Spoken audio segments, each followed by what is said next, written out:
live on Twitch. Now That's what it's working. Okay. now Yay. it's working. Yay, Well, it's technical like Patrick difficulty. O'Brien, like he says, podcasting or streaming or anything is like writing a novel. You get done, you throw away the first and last chapter.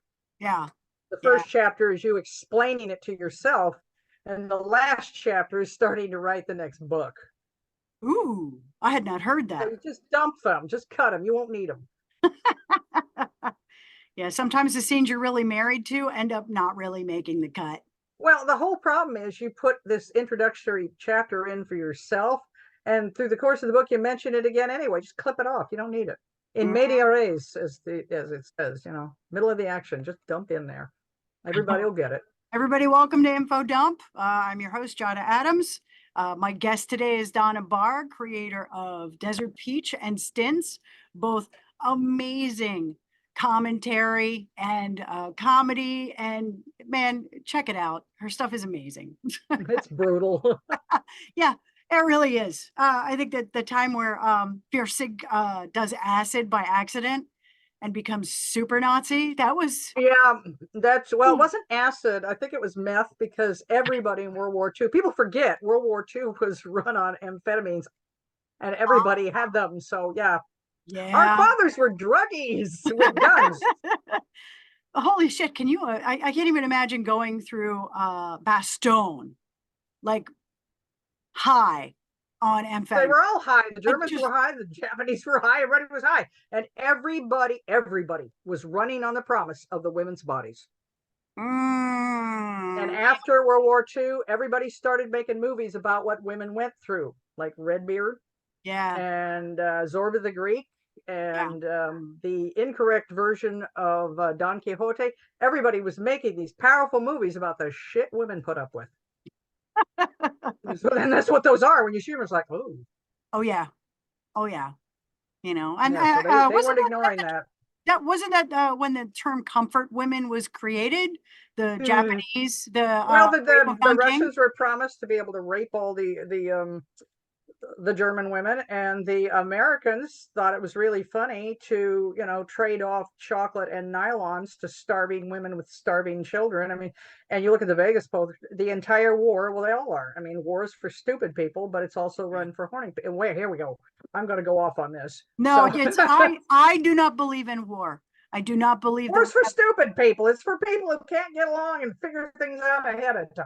I mean, figure your shit out so you don't become a dick that sends other people to fight your fucking battles. Come on. Well, you remember what they said in All Quiet on the Western Front, which the actual title of that is In the West, Nothing New. Because I read it in German, and the thing is, in German, it's funny. Because the language is funny, but the German soldiers sitting around and going, we need to get a big arena and put all the leaders in like swimming trunks and give them all a club, and we all buy tickets. Yeah. That's how to run a war. Yeah. I'm all for that.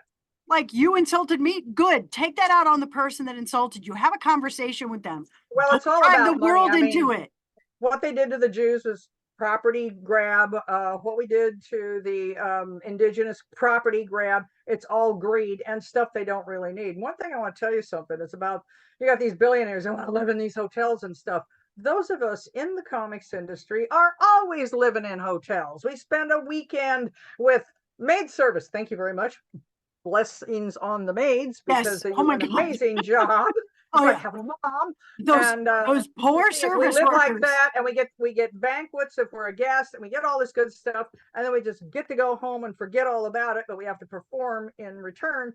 But we know what it's like to live in a hotel, and we don't have to do it all the time. You can just live in your own little cubby hole and then take off and do your big thing once a week. You wonder these people don't go crazy. Well, yeah, they do go crazy. What am I talking about?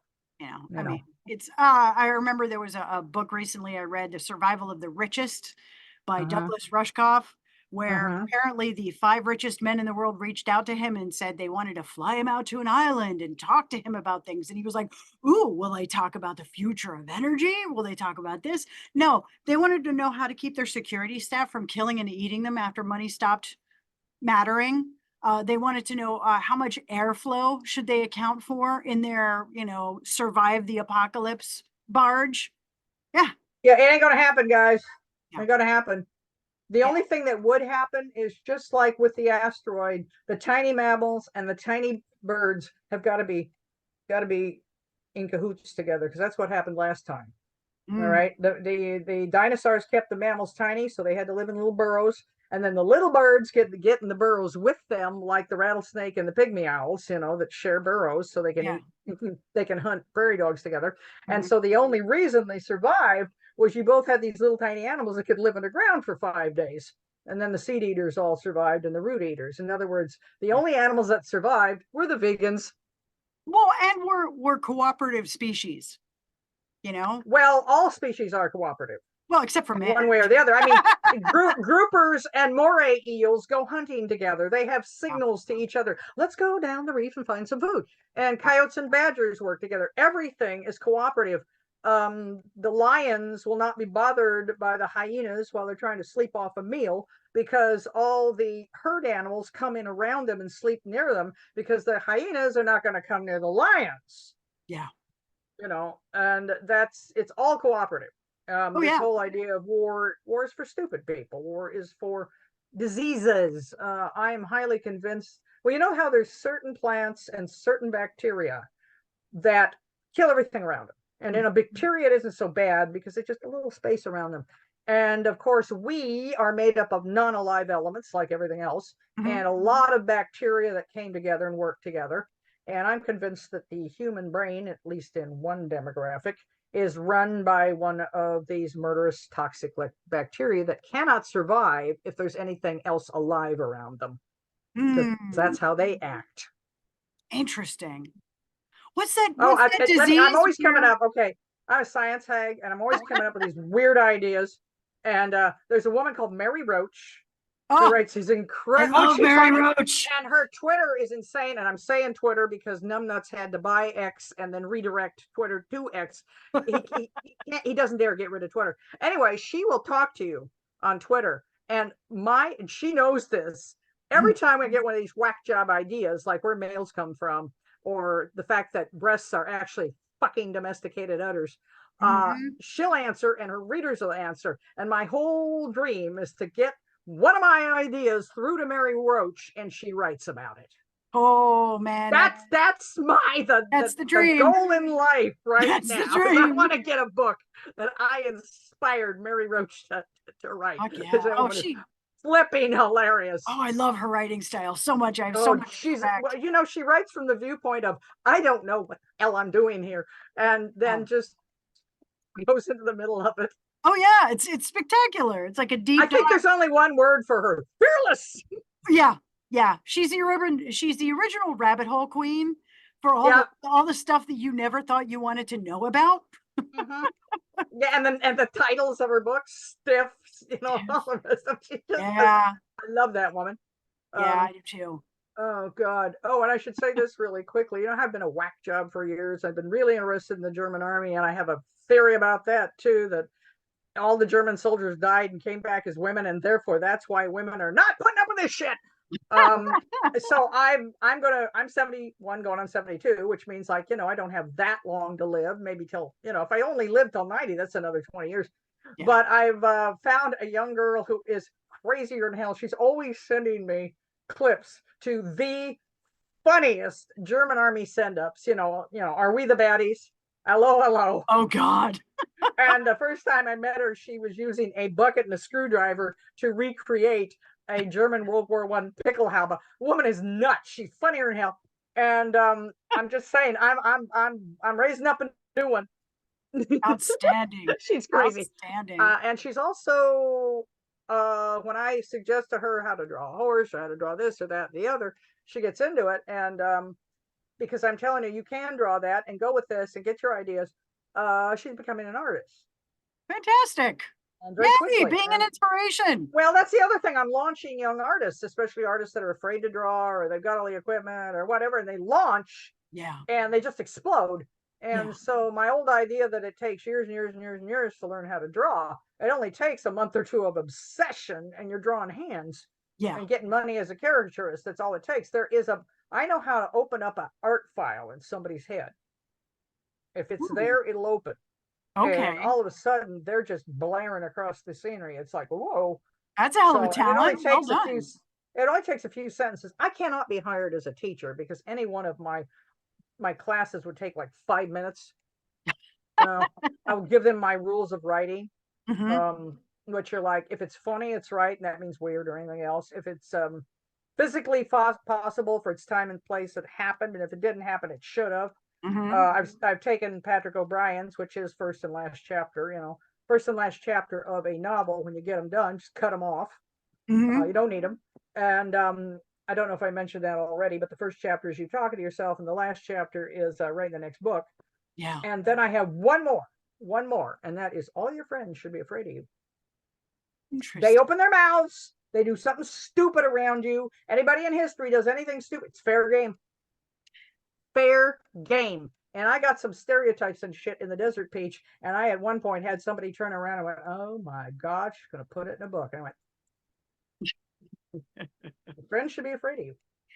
Oh, where do you get your inspiration? Where do you get your dialogue? It is walking around naked all every day. Oh yeah. There's plenty of inspiration. Holy crap. And your friends are going, "Oh my god." So they're not going to sue you. They're like, "She's going to put it in a book." I gotta ask about the U.S. Army and Alabama pork producers.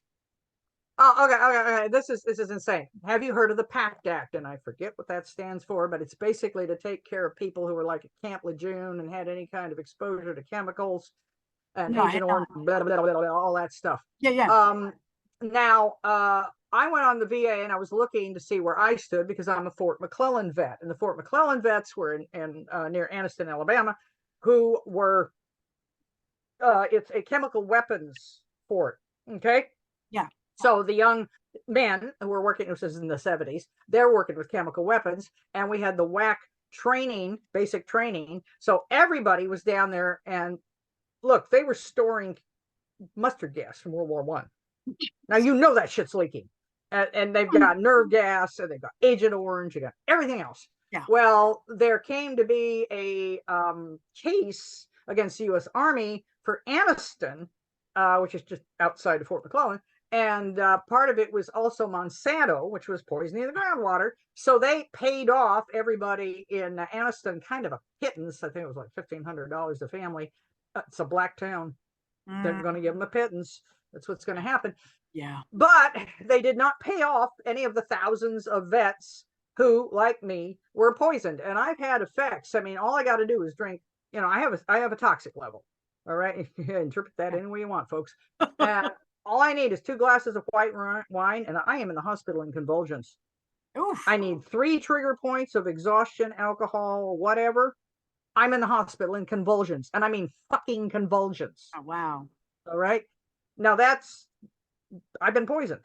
Yeah. And all those Anniston vets have been poisoned. And I found on the VA site specifically saying the PACT Act will cover all VA, all military chemical exposure except for vets from Fort McClellan.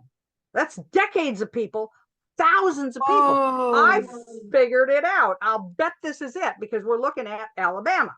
Okay. Yeah. Now, you've probably never done KP.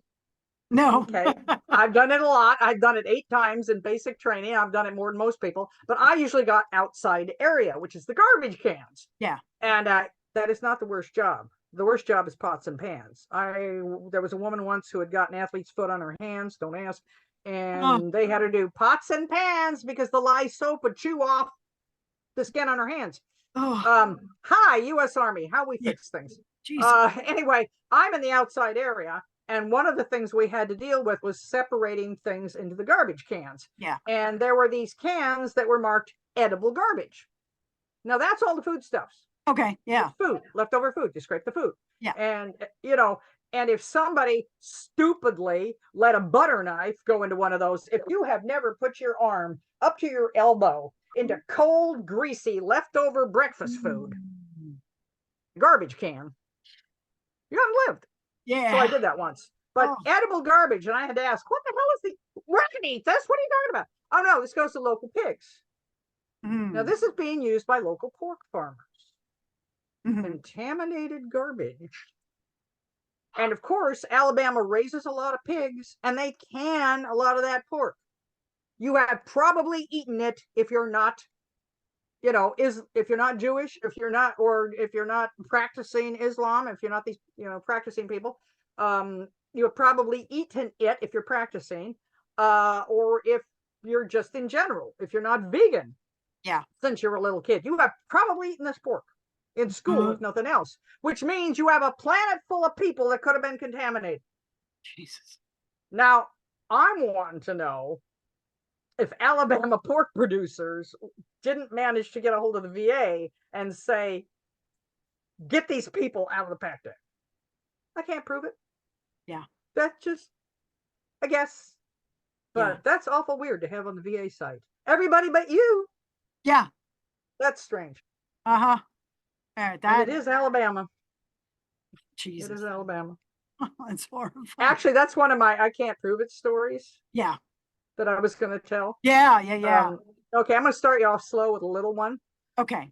1600s. Now you remember merchant families, because they were trading and everything else, they would make them into aristocrats. Yes. My people were baronets. I'm talking, we're below the marquis level. We're minor. And our name, and this will prove we were real, because people normally who claim nobility have got to, I'm a Stuart, I'm Cleopatra, who the hell, right? Our name was the Hunlocks of Wingerworth Hall.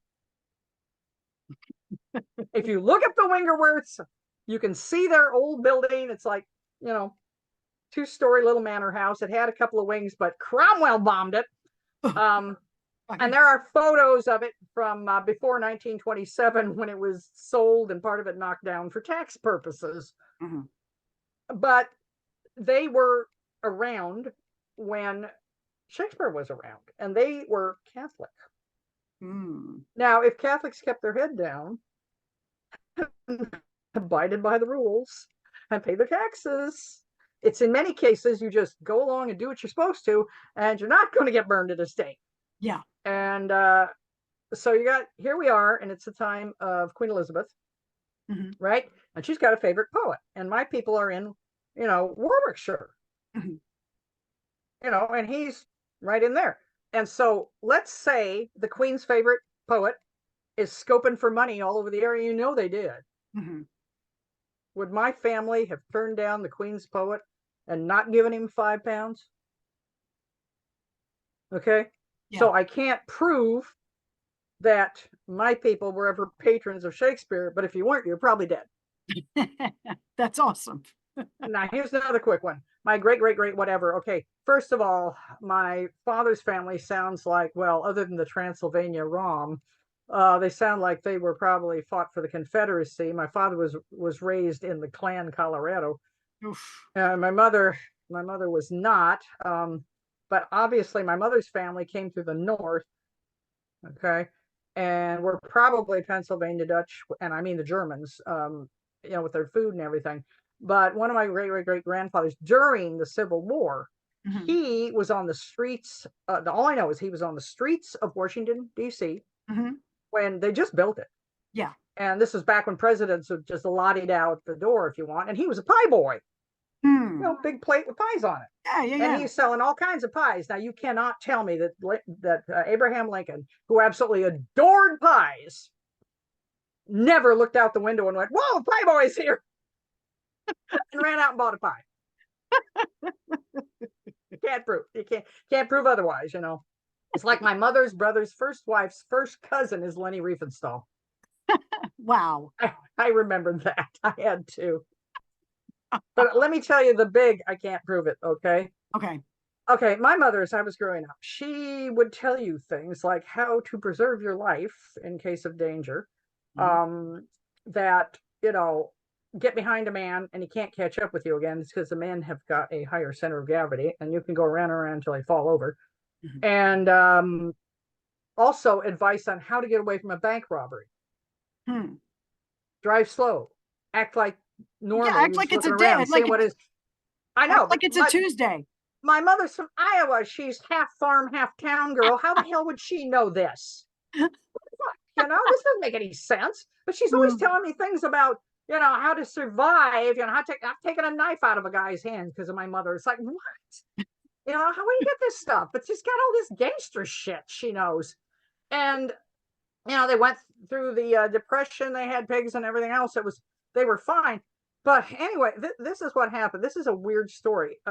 My grandmother and my great aunt had my grandmother had sent my mother and her sister, my aunt, off on the bus, Greyhound bus, to go up to Iowa City. I can't remember. It's one of the cities up there. Anyway, it's a specific city, and you'll recognize it if I get there.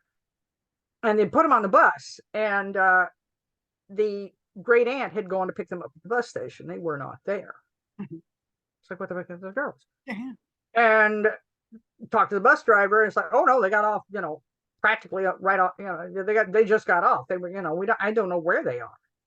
All right. And at this point, my grandmother's on the phone with my great aunt, and those two girls walk into the house. Poof, like that. What the heck? Did they have a race car? I mean, how'd they do that? Well, it's the Depression.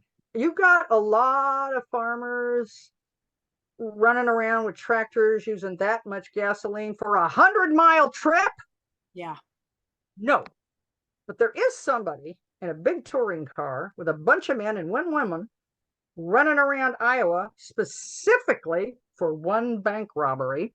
And that's John Dillinger. Oh my. So they got the gasoline. Yeah. They got the time to waste to do this. Okay. Yeah. I know what happened. I can't prove this, but here's these two idiot teenage girls hitching. And I could just hear the conversation. The woman in the car, the men are like, well, took a couple of girls on the side of the road. But the woman goes, stop for her, God's sake.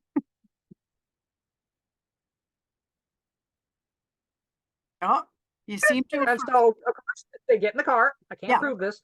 Get in the car, and they're in there with Dillinger and Babyface Nelson and everybody else who went to the robbery. And there's room enough for two teenage girls. And of course, what would a bunch of robbers do but give them whack job survival advice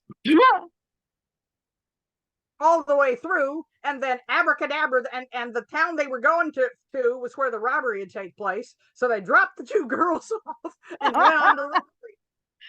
My mother has been telling gangster stories ever since, and I just hooked up all the timelines. But when I got to the part where she said, well, this is how you rob a bank, I'm like, yeah, I cannot prove.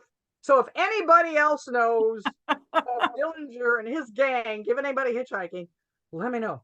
Oh, that's funny. I can't prove any of this shit. But when you start hooking things together, it's fun. Yeah, it is. Oh man, what else weird has happened in your life? I'm reading something called The Water Margin right now.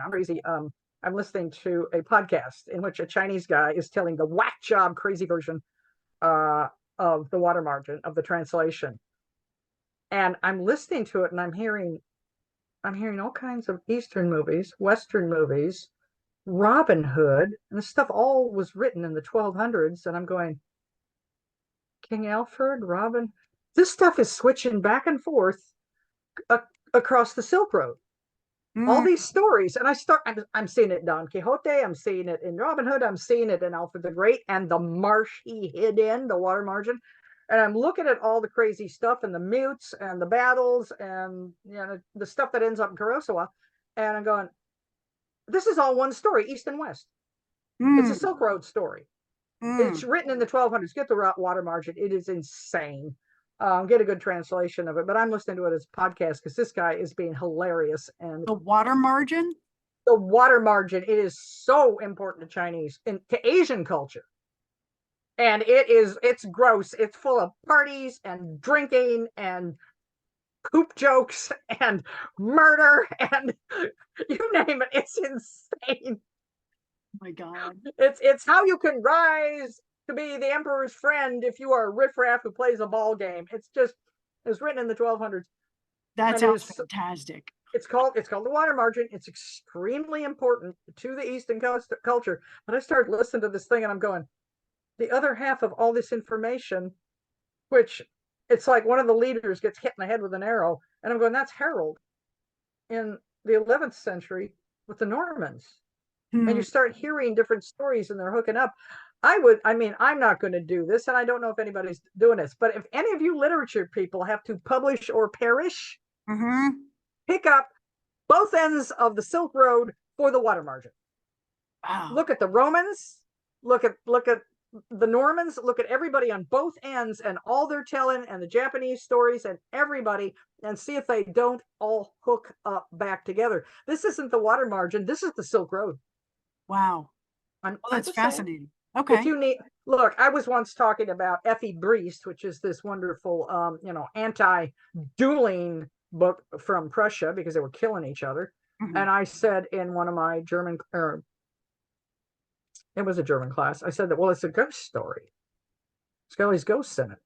And the next thing you know, I had another professor telling, and which I'm still dear friends with, tell me somebody else grabbed it and ran with it and was writing papers and saying it's a ghost story. And I says, well, good for him, because what the heck am I going to do with it? I don't need to write literary papers. Yeah. So I don't mind people taking ideas, but boy, wouldn't it be funny? It's like for years and years and years, I've been saying that the reason the right wing is got to have guns and they're so scared is they're afraid that that somebody's going to come after them for beheading a king. And then the guy who writes Fatherland writes exactly that story. Oh, wow. It's wild. I'm saying so, and I'm seeing bits and pieces of my stuff show up in animation like at Disney and everything, but it's because we all know each other. People are saying, look in Zootopia, those are your stupid wolves. I know. The reindeer in the birch trees. I know what that is. We all know each other. Yeah. We've known each other for years. And the girl that I'm, raising up to be hell now, I don't have to. She's crazy. I was saying that the iguanas were originally banned from the San Diego Comic-Con masquerades. Yeah. Because, one of our iguanas heated up during a Peach Pets routine and started running all over stage.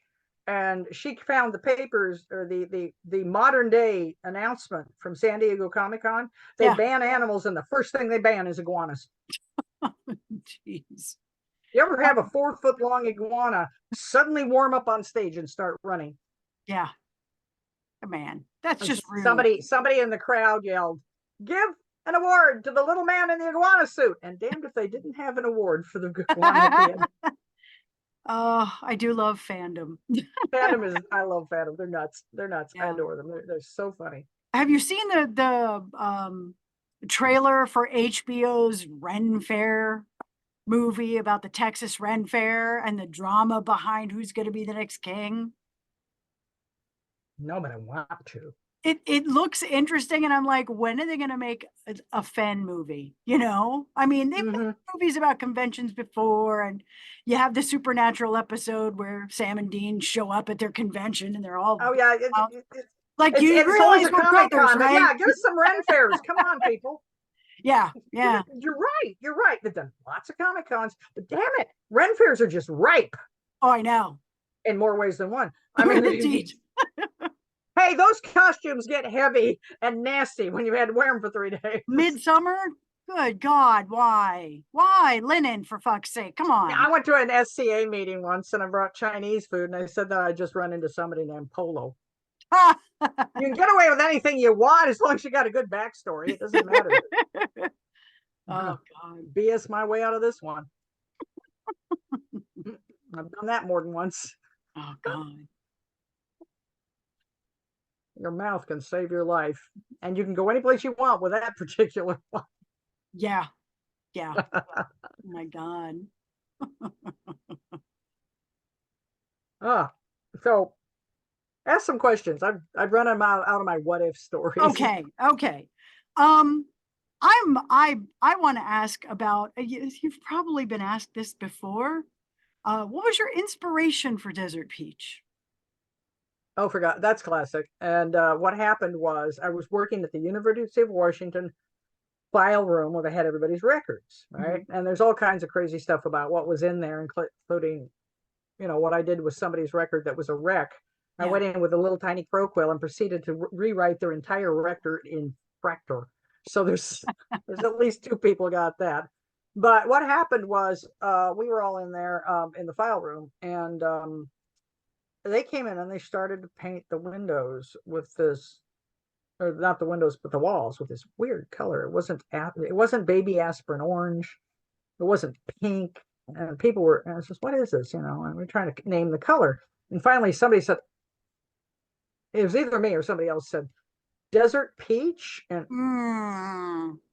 the Yeah. character just sashayed in, fully formed, right off the bat. And then I was just waiting for that one-liner. I drew him on a camel, and everybody was doing desert peach rooms in the desert peach routines in the file room, because my mother used to call me Little Hitler, not because I was mean or burned anybody or anything. It was because I could talk any idiot child into anything. Ah.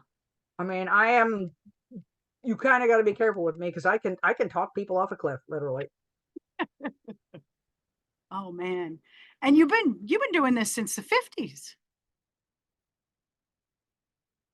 Oh, I think your video stuttered. Oh, internet jumping. Say that again. Stuttered. No, we're okay. Are you okay? We're back. Yeah, you've been doing this, writing and doing art since the 50s, right? Yeah. Well, I've been doing art since 54. I mean, my mother claims that I was sitting in her lap. She was trying to do her checkbook, and I picked up a pencil, and then, her checkbook looked like hell. I said, like 18 months old. And I do remember this, a little bitty thing. And my dad, he, once again, I had scribbled on the walls. So I was helping Dad paint the walls, because I figured he was doing that so I could write on them some more. I could draw them some more. And there's one weird story that doesn't make any sense. My sister and my mother, and I remember this, they said we had, like an attic room where the boys slept and the girls slept. We all had rooms like that. And up on the ceiling, there was a mural of little line drawn, beaver families, but they were wearing little overalls and dresses and things like this. And there was, little houses and everything. And they were drawn by pencil. And I remember my mother and my sister looking up at it and going, how the hell did she get up there? And I'm looking up at it and going, how the hell did I get up there? We don't know to this day how I drew it up there. It was way over my head. Oh, wow. I drew it, but nobody knows how I did it. How interesting. That's fascinating. Maybe people can levitate. I don't know. Maybe when you're concentrating enough, you levitate. I don't know what's happening. I will never know the explanation for that, because I wasn't on a chair, unless I was really stretching out from the beds. Who knows? Artists are crazy. Yeah. Did that ever happen again? And in the 60s, what's that? Did that ever happen again? No. I never. There was nothing I couldn't actually reach. In 62, I started to draw, and then just automatically started putting them together. Yeah. Because you gotta have them talking. Oh yeah. You gotta do things like that. So about 10 years old, I was doing both, and I just kept doing it. What was your first creation? Well, scribbles all over my mother's checkbook, if you. Yeah. I mean, like a character that was. Oh, there was thousands of them. I mean, I had an artist bonfire, so they're gone because they're crappy. But gotcha. I drew hundreds of stories with different characters in them. Yeah. All kinds of characters. And they're doing the usual girlish things of, people dying in horrible ways. Girls have hideous imaginations, monstrous imaginations. Oh yeah. And so, war and blood and murder and torture and blah, blah, blah, blah. It's like we get it out of our systems. We don't go out and become serial killers. We put it on paper. I've always wanted we make pictures. We make pictures. I always wanted to teach a class to people in prisons and say, draw whatever the hell you want. Oh yeah. Get it out of your system. Yeah. Maybe you can talk to a therapist about it. Yeah. I've always wanted to do that, but I think they're kind of scared about that. And I know they can do it. Oh yeah. Oh yeah. Put it on. Most people, they're always talking about, it's like, oh, you always see it on television with these serial killers. Oh, they had all these little books full of stuff. No, every artist does that. And if it's a girl, it's 15 bajillion letters. Women write novels in a space that big. We just do. Yeah. Yeah. I think I did when I was younger, but now I take up so much. I can't. I have issues with my hand, and so like writing is a pain, but typing. Well, my letter's about this big now because I just can't see the way I used to. And I also just draw so much faster. I do things like mermaid and Drawloween and things like that. But to tell you the truth, it's become so damned easy for me. I'm kind of bored. What do you The think in your writing, the next? drawing, I produce masses and masses and masses of stuff. Yeah, And I can produce it anytime they need it on deadline, or, do something special or support a charity or whatever. And yeah, I can do it off the top of my head. And because I'm not going to break down the robot anytime soon. I mean, those nerve pathways and everything's are in there. yeah. And because I have drawn millions and millions of things, but I've got to the point nothing's a challenge. Oh wow, that must be interesting. Well, it means I can go off and do like movie reviews. And I have terrible taste. I just got both Wolf Cop movies, and I think they're hilarious. Yannick Besson in Are you Murdoch gets okay? to play a villain in Oh, one of them. Oh my God, he's so good. He's so nasty. yeah. He's like,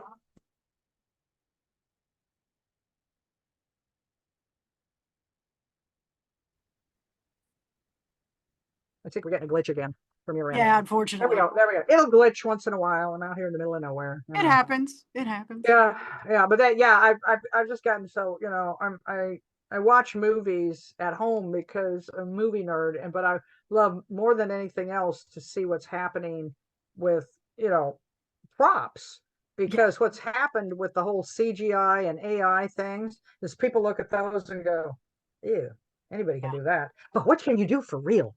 yeah, yeah. So if you want to see a couple of movies, oh my God, and they're gross and stupid, and there's penises and everything. They're called Wolf Cop. They're Canadian. Kevin Smith makes a cameo in one of them, but they're hand done props. Oh, Amazing. okay. They do a barn blow up in Burning, Yeah, and the barn's about 10 feet wide, right? But it looks like a full grown barn. Because the thing about CGI, AI, and all the rest of that, any moron with a button can poke those and steal somebody else's work. yeah, And they don't understand how it works, and they're yeah. not really doing AI correctly, and Oh yeah. they're doing it wrong. And but now is people look at CGI and went, this superhero place is cheaping out, because real stuff is seen. How can you make that happen? Mhm. Excuse me. Throats are getting dry. Oh, I know how that gets. Just a minute. Mhm. Just a minute. Dan, can I get a glass of water? I wish I could pass this to you. Oh, yeah, it's dry. Which is why we're in a panel. Panels only last an hour. Yeah. And because people sooner or later they start doing this, and then they start drinking water, and then they all got to pee. Hmm. It's just what happens. So, excuse me. So are you a fan of B movies or a certain genre of movies? High concept. Hmm. High concept. What A would you librarian consider? was trying to figure out what my taste was. They could not figure it out. It's high concept. And it What would doesn't you matter. consider high concept? Weird idea. Wolf Cop, Okay. Okay. Green Book, Uh, it's a concept. gotcha. The concept Gotcha. drives the movie. Yeah. I Did you love see high Everything concept. Everywhere All at Once? What? Everything Everywhere All at Once? The movie Yeah, I with did see Michelle that. Yeoh? Yeah, I did see that. And that's another one I like. It's high concept. You got Okay. a concept that is weird. That is Yeah. the main part of the movie. It's Hmm. high concept. Gotcha. And I love high concept. I love let me get myself water Mhm. here. Oh boy. Yeah, that's why we only have guest speakers like Cartoonist Northwest for like an hour, Yeah. because it's hard work. Oh yeah. Public speaking is hard work. Yeah, it is. Sorry, No, you're fine. what's going on me? But no, I love high concept, and Okay. I love handmade movies. I mean, the superhero movies, they crack me up too. Yeah. Yeah. And the moments when they cannot control what they're doing, it's like I think it's Thor Ragnarok or something. Chris, who plays Thor. Yeah. Yeah, he's in a chain and he's slowly turning and he's making up this silly ad lib, because Yeah. you can't stop that. Yeah. You're Yeah. stuck with it. You're going to turn. Mm-hmm. And I like the first two Guardians of the Galaxy. No, I cannot watch the last one. It Mm, is too poignant. I cannot watch that one. It's too heartbreaking. yeah. But the first two, I love them. They're great. But I love the comedy. I love, I love Red Dwarf. Oh God. Yeah. Guide to the Galaxy. Yeah. Any of that. Yeah. That kind of stuff. Yeah. You ever watch But if you're Blake not, Seven back in the day? no, no, I Very, did. very high, weird 1970s sci-fi. Yeah. Oh, Yeah. I love the BBC Ghosts. Yeah. I was only recently realized that the Six Idiots are the Horrible Histories people. I didn't even notice that. Yeah, they call themselves the Six Idiots, and they're also one of them, or maybe two of them, are in the Detectorists, Okay. which of course is directed by the guy who is carrying the parasol in the dinghy. Yeah. Okay. Pirates what?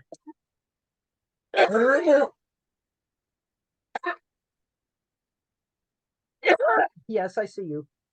As Bob the cat. Yeah. You all right? Mm. Mm. Oh, I'm just I've got lung problems and things. I have chronic bronchitis, which is why I cannot play a bagpipe. Not a joke. I tried. Ah, suck. And a Scotswoman said once, "Can't you do the uilleann pipes with the arm?" And I said, "No, if it's not." And she finished. If it's not the Great Highland War pipe, I don't want to play. Fair enough. I almost got there, but I didn't have the lungs. Oh, yeah, I don't think I'd have the lung strength either. Well, It's a whole asthma lungs. Thing. Yeah. Sorry. No, you're fine. If you need to cut this short and take care of that, that's okay too. Well, we can get. I'll just keep sipping water. Okay. Okay. I don't need to torture you. But if you got anything else, I mean, how long have we been doing this? It's about 42 minutes. 42 minutes. Yeah. See what I got here. Anyway, ask me some more questions. I'll see what I can do. All right. It's what happens when you interview old people. What's your thought on the afterlife? No idea. Hmm. I don't know. Never really thought about it? Well, it doesn't matter. I mean, there's no proof one way or the other of any of it. It's like ghosts. People say, "Do you believe in ghosts?" I mean, what do you mean believe? Nobody's done a study on it. True. There's no studies on it. If you tell me your ghost stories, I'm gonna sit down around the campfire and believe them. Fine. Yeah. You saw it. You saw it. Yeah. The problem with a lot of cryptoids and things like that is I can explain them. I recently was able to reproduce a green flash moment of the sun. If you run toward the green flash, it'll really flash. Or you can get a sunset to change from red to white. It's a matter of speed toward the sunset. It's fun. And so you can really get a green flash to really flash if you do that, but it's hard to time. Okay. I didn't think I could reproduce it, but I did. Not as well as the first time. But we have a little trail up here that has the right specific angle that just when the sun has just set under the water, if it's the right kind of night, you're going to really get a green flash because you're running toward it. Oh, wow. Which is weird. Yeah. Yeah. It has something to do with the length of the light waves, things like that. So, yeah. I mean, when you talk about the afterlife, I mean, I don't know. All I know is if this is all we got, you better be nice. Right? You got heaven or hell right here. Yeah. You got a choice about what you make, and what goes around comes around. Yeah. You ain't gotta wait for karma. You be bad to people now. You get older, you're gonna be in trouble. Yep. Karma is right here. So this is all you got. I think one of the reasons that people maybe think that karma doesn't exist because they don't see it happen. And it's been a situation where I believe karma calls exactly what the person needs as a payment for what was done. Yeah. But it never looks like what we think it's going to look like or what we want it to look like. And the whole thing that gives it agency. We don't know if it has agency. All I know is if you let the person ahead of you in line that has one item, that's going to happen again because they're going to pass it on. And sooner or later, you're going to get it back. And if you keep doing it, you got more people doing it. Mhm. I'm child free, but I want my taxes to teach children Same. because I don't want garbage in my face. Right? All right. That's I don't want to be surrounded by idiots. It's not karma. It has no agency. Yeah. Why is my phone ringing? I'm just gonna let it ring. You'll have to just go. The VA's been trying to get a hold of me, so I tell you what, this is the VA. So I'll tell you what, I'm dealing with the VA. I'll probably have to call them back. My throat's going on me. Is this good enough? This is fantastic. Thank you so much for your time, Donna. It has been a pleasure talking to you. Okay, and if you get a chance in March, squatchconpa.com. It is the most fabulous little Comic-Con, and if we can swing it up here, I might be bringing the Clown Bay Comic-Con back. So go to that convention because it's on Port Angeles. You can get there on a bus, and there's loads of places to stay, inexpensive places and great places to eat. So I'm the outreach coordinator. So, get to that convention. And I hope I've been managed to get a lot of good entertainment things in here. And now I got to go see what the VA wants because, former military, got to deal with the VA. Good luck, my friend. Good luck. And thanks again. Thank you. All right. This was great. I had so much fun. Thank you. Me too. Take care. Bye. Bye. Bye.